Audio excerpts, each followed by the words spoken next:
শৃংখল চলিহাই কত এই সংবিধানৰ কোনটো অনুচ্ছেদত এই অধিকাৰখিনি পাইছে যে কিবা এটা সমবেত হলেই তেও হেংদাং লৈ ওলাই আহিব যিজন ব্যক্তিয়ে সংবিধান উলংঘা কৰিছে সেইজন ব্যক্তি দেশদ্ৰোহী মানুহ গতিকে শৃংখল চলিহা এজন দেশদ্ৰোহী শৃংখল চলিহাৰ দৰে এজন ব্যক্তিয়ে তেনেকুৱা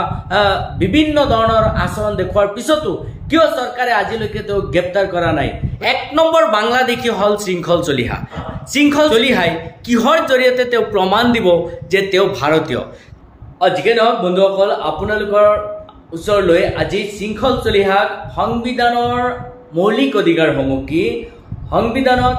আমাৰ জনসাধাৰণৰ কাৰণে স্বাধীনতাৰ কি অধিকাৰ দিছে সেই সম্পৰ্কে এটা ক্লাছ দিব বিচাৰিছো এটা পাঠদান দিব বিচাৰিছো আপোনালোকে ভিডিওটো শেয়াৰ কৰি শৃংখল চলিহাৰ ওচৰলৈ পঠিয়াই দিব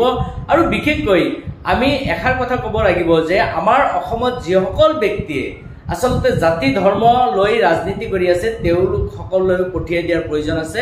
কাৰণ আমি আমাৰ ভাৰতবৰ্ষৰ পৰা কি অধিকাৰ পাইছো আমি কি ক্ষেত্ৰত স্বাধীনতা পাইছো সেই কথাখিনি আমি প্ৰতিজন ব্যক্তিয়ে জনাৰ প্ৰয়োজন আছে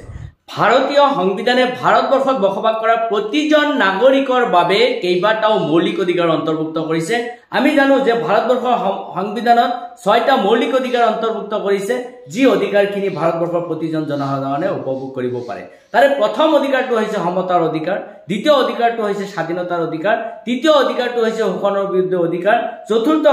অধিকাৰটো হৈছে ধৰ্মীয় অধিকাৰ আৰু পঞ্চম অধিকাৰটো হৈছে সাংস্কৃতিক আৰু শিক্ষাৰ অধিকাৰ আৰু ষষ্ঠ অধিকাৰটো হৈছে সাংবিধানিক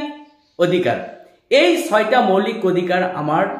সংবিধানে আমাক প্ৰদান কৰিছে আৰু ইয়াৰে প্ৰথম অধিকাৰটো হৈছে যে সমতাৰ অধিকাৰৰ দ্বাৰা আমি এই কথাখিনি উপলব্ধি কৰিব পাৰো যে ভাৰতবৰ্ষত বসবাস কৰা প্ৰত্যেকজন নাগৰিকক এটা আইনৰ দৃষ্টিত চোৱা-চিতা কৰা হ'ব অৰ্থাৎ হিন্দুসকলৰ কাৰণে যিটো আইন প্ৰযোজ্য হ'ব হিন্দুসকলক যিখিনি অপৰাধৰ বাবে যিখিনি শাস্তিৰ ব্যৱস্থা কৰা হ'ব আন ধৰ্মৰ মানুহখিনিকো সেই একে শাস্তিৰ বাবে একেখিনি ব্যৱস্থা কৰিব লাগিব অৰ্থাৎ আইনৰ দৃষ্টিত ভাৰতবৰ্ষত বসবাস কৰা প্ৰতিজন ব্যক্তিয়ে সমান অধিকাৰ পাব লাগিব দ্বিতীয় অধিকাৰটো হৈছে স্বাধীনতাৰ অধিকাৰ আৰু এই স্বাধীনতাৰ অধিকাৰৰ ভিতৰত সংবিধানে আমাক কিছুমান অধিকাৰ প্ৰদান কৰিছে আৰু সেই অধিকাৰবিলাকৰ ভিতৰত আছে বাক স্বাধীনতা অৰ্থাৎ সকলো ব্যক্তিয়ে ভাৰতবৰ্ষত বসবাস কৰা প্ৰতিজন ব্যক্তিয়ে বাক স্বাধীনতা মানে নিজে মত প্ৰকাশ কৰাৰ স্বাধীনতা ভোগ কৰিব পাৰিব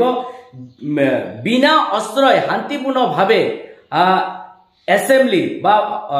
যিকোনো কাৰ্যসূচীৰ প্ৰতি তেওঁলোকে প্ৰতিবাদ জনাব পাৰিব সংস্থা গঠন কৰিব পাৰিব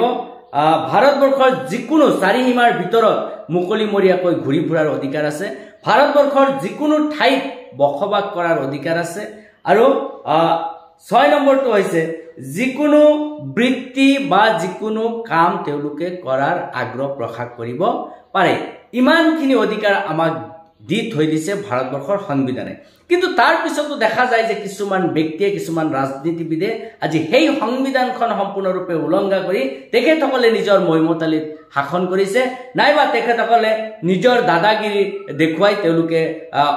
দেশখন পৰিচালনা কৰিব বিচাৰিছে এজনৰ কাৰণে যি আইন আন এজনৰ কাৰণেও সেই আইন হ'ব লাগে কিন্তু আপোনালোকে দেখা পাইছেনে অসমত তেনেকুৱা পৰিৱেশ আছেনে ভাৰতবৰ্ষত তেনেকুৱা পৰিৱেশ চলিছেনে বহুতো ক্ষেত্ৰত দেখা গৈছে যে আজি সম্পূৰ্ণৰূপে মাহিয়াৰ দৃষ্টিত এই আইনবিলাক প্ৰয়োগ কৰা হৈছে এই অধিকাৰবিলাকৰ ভিতৰত শৃংখল চলিহা নামৰ এই ব্যক্তিজনে জাতীয়তাবাদী দেখুওৱা এই ব্যক্তিজনে ভাৰতবৰ্ষৰ কোনটো সংবিধানৰ কোনটো অনুচ্ছেদত তেখেতে পাইছে যে কিবা এটা সমবেত হলেই তেও হেংদাং লৈ ওলাই আহিব হেংদাং লৈ ওলাই আহি সকলো সমস্যা সমাধান কৰিব এই অধিকাৰখিনি তেও কোনটো সংবিধানৰ অনুচ্ছেদত পাইছে নাইবা কোনটো অধ্যায়ত তেওঁৰ এই অধিকাৰখিনি দিয়া হৈছে গতিকে মই ক'ব বিচাৰো যিজন ব্যক্তিয়ে সংবিধান উলংঘা কৰিছে সেইজন ব্যক্তি দেশদ্ৰোহী মানুহ গতিকে শৃংখল চলিহা এজন দেশদ্ৰোহী আৰু তেওঁ বিশেষকৈ যি আচৰণ দেখুৱাইছে সেই আচৰণ কেতিয়াও ভাৰতবৰ্ষৰ সংবিধানত নাই আমি ভাৰতবৰ্ষৰ মৌলিক অধিকাৰ আৰু স্বাধীনতাৰ অধিকাৰখিনি যদি চালি জাৰি চাওঁ তেতিয়াহ'লে তেনেকুৱা কোনো এক্টিভিটিজ কোনো এজন ব্যক্তিয়ে ভাৰতবৰ্ষত কৰিব নোৱাৰে কিন্তু শৃংখল চলিহাৰ দৰে এজন ব্যক্তিয়ে তেনেকুৱা বিভিন্ন ধৰণৰ আচৰণ দেখুৱাৰ পিছতো কিয় চৰকাৰে আজিলৈকে তেওঁক গ্ৰেপ্তাৰ কৰা নাই গতিকে আমি অচিৰেই দাবী জনাইছো এই শৃংখল চলিহা গ্ৰেপ্তাৰ হ'ব লাগে আজি যোৰহাটত শৃংখল চলিহাই যি ধৰণৰ আজাদ চৌধুৰী নামৰ ব্যক্তিজনৰ ওপৰত আন্দোলন কৰিছিল, হেংদাং লৈ ৰাস্তাত ওলাই আহিছিল, সেই অধিকাৰখিনি তেওঁ ক'ত পাইছিল? আজি আজাদ চৌধুৰীক কিয় বাংলাদেশী সজাব নোৱাৰিলে? আজি আজাদ চৌধুৰীয়ে কিয় অসমত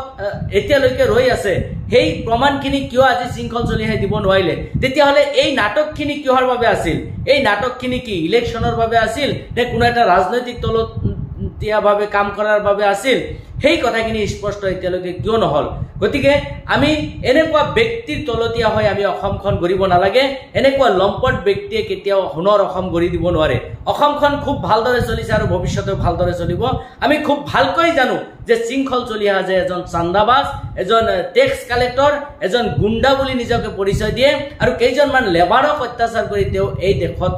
ৰমৰমীয়া দাদাগিৰি দেখুৱাব বিচাৰিছে। আৰু ভাৰতবৰ্ষৰ সংবিধানৰ কোনো এখন ঠাইতে তেনেকুৱা দাদাগিৰিৰ নিয়ম নাই। গতিকে চলিহাই সংবিধানখন সম্পূৰ্ণৰূপে উলংঘা কৰিছে আৰু শৃংখল চলিহাক অচিৰেই আটক কৰিব লাগে।